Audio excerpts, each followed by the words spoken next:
পৃথিবীতে অনেক বই রচিত হয়েছে, পৃথিবীতে অনেক ধরনের গল্প, উপন্যাস, কবিতা লেখা হয়েছে।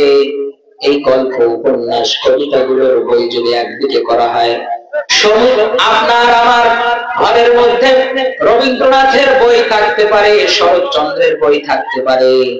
দুনিয়াতে মানুষ অনেক ধরনের বই রচনা করেছে।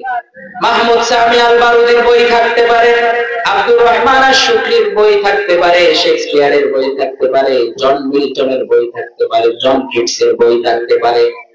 পৃথিবীর ইতিহাসের বই, সাহিত্যের বই, দর্শনের বই, বিজ্ঞানের বই, সবগুলো বইকে যদি একদিকে করা হয় আর আল্লাহর কালামের পাঠক যদি অন্যদিকে করা হয়, পৃথিবীর সব বইয়ের পাঠক সংখ্যা যত হবে, আল কোরআনের পাঠক সংখ্যা তার থেকেও কোটি গুণ বেশি হবে। সুবহানাল্লাহ।